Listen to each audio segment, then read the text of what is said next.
วันต่อไปโมปีว่าจะพี่น้องวันลอยตัวไรปีไว้ในขนมก็ได้สุดทำได้พี่น้องวันลอยวิ่งในขนมสั่นอะไรหนอก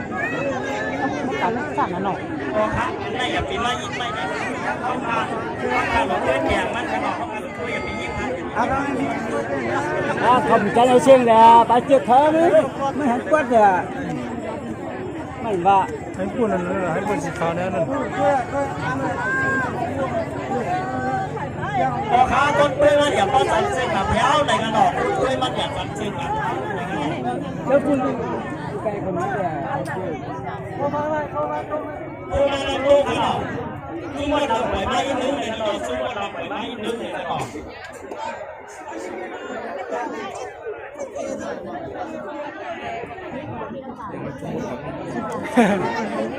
ชุมพลแล้วอ่ะชุมพลหนุ่มใต้เมียวอ่ะ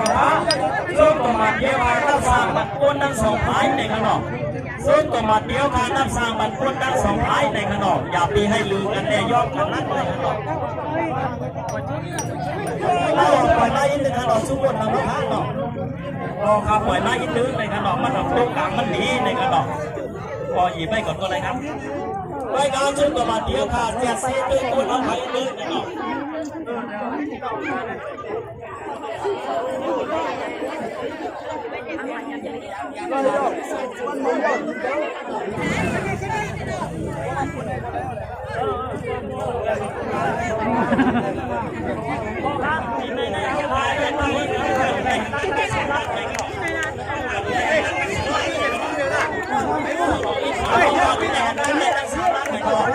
อันนั้นมันเป็นหมายที่ให้ในดอกพวกนั้นคนนั้นในกาของเป้คนนั้น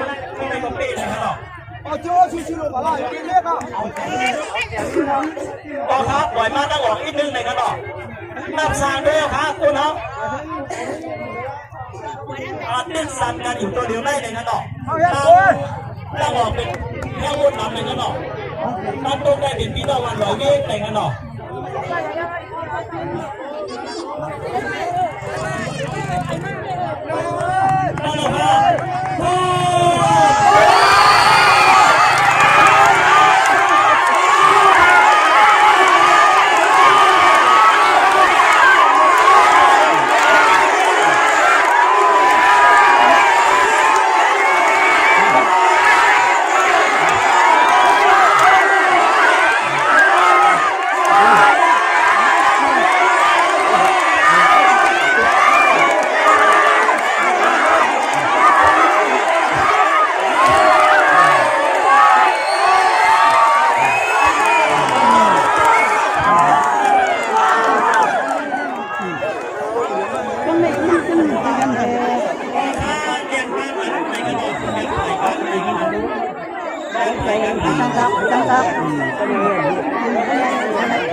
สันซอยกันสีกัมอย่างเขาเป็นแม่ตาไปสีกัมหรอกอย่างมีสันซอยกันสีกัมว่าบ้านไหนบ้านไหนเกี่ยวไม่กระดอก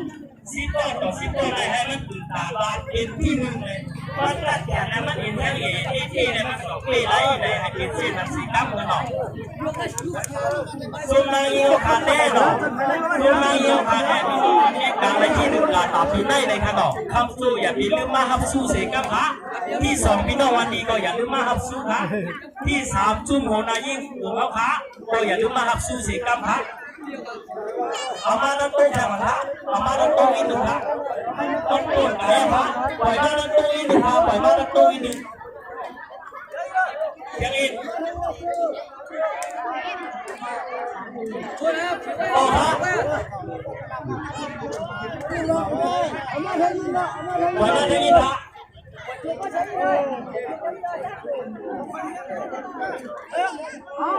ต่อมาพระเสียเสียตัวพระ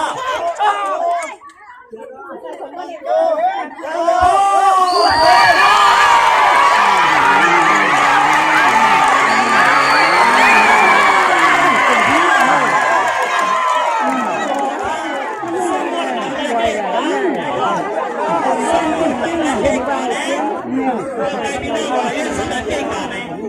ไม่มีเข่งดังที่เสียเลยก็เขาขับมาดูขย้ำทำมาเล่นก็เดี๋ยวจะมันติดเป้งกันได้เลยครับเป้งกองการซื้อกองทัพเลยครับเป้งกองการซื้อกองทัพเลยตั้งแนวขันเด็ดจับไม่ย่างไม่ต้อนเลยครับภายในไม่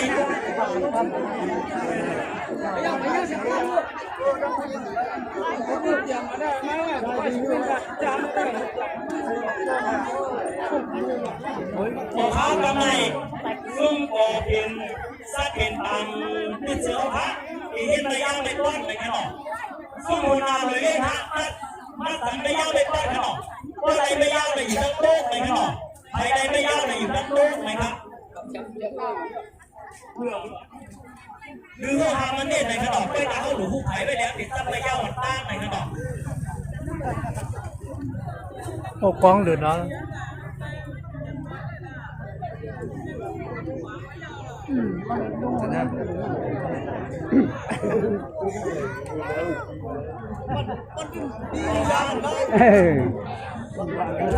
โซน่าพายไปเรื่องของพายไปไหนก็ได้ขนม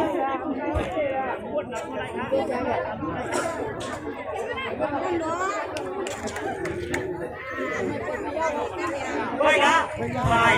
ถ่ายไปเรื่องของหลวงในวัดด้วยต้องนะหรอกว่าถ้ามันตั้งไหนกูเลยนี่กันเลยนะหรอกไม่ยาวอยู่ตั้งหัวขาก็ได้เขาเลยตั้งเอาฮะไม่ยาวอยู่ตั้งหัวไหมครับก็จะได้ไม่ได้ครับแล้วไม่ต้องเป็นนั้นไม่ยาวอยู่ตั้งหัวขาตั้งไหนครับไม่ยาวอยู่ตั้งหัวขา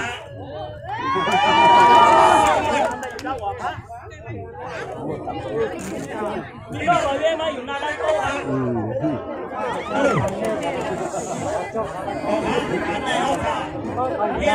ให้มาเป็นเรื่องผิดเองนะแหละบอกเลยว่าเขาการในสถานที่นั้นขนมใครเขาใครอยู่ตั้งคนหลายในขนม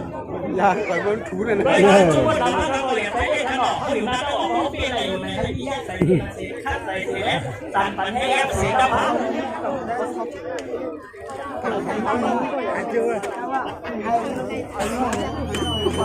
เขาว่าปันคือทำมันเนี่ยในขนมเพราะว่าเขาอยู่ไปสั่งในก็ปันไม่ยากเลยนะ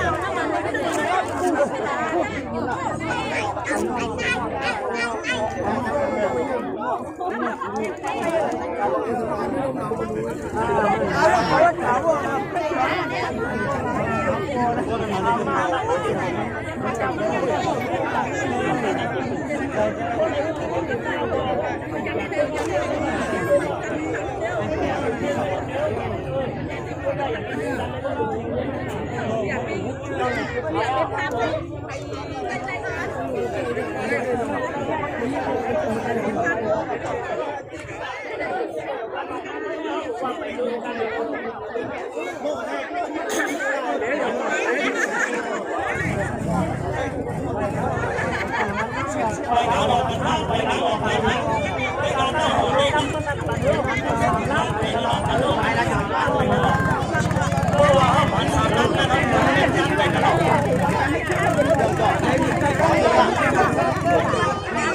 ไม่ต้องวันเลยไม่ต้องวันชอบมานั่งออกนิดนึงในกระดอกชอบมานั่งออกนิดนึงเลย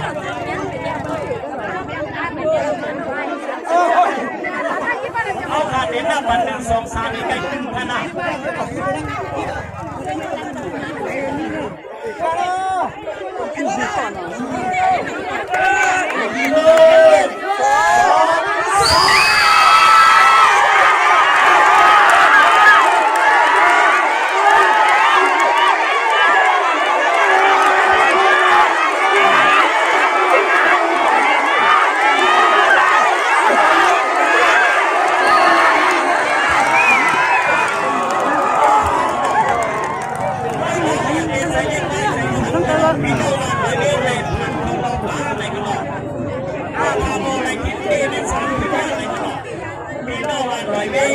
พี่น้องวันดี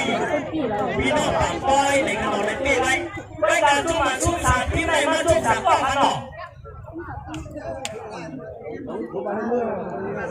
อันนี้บันไดเล็กที่กินที่ซองมัน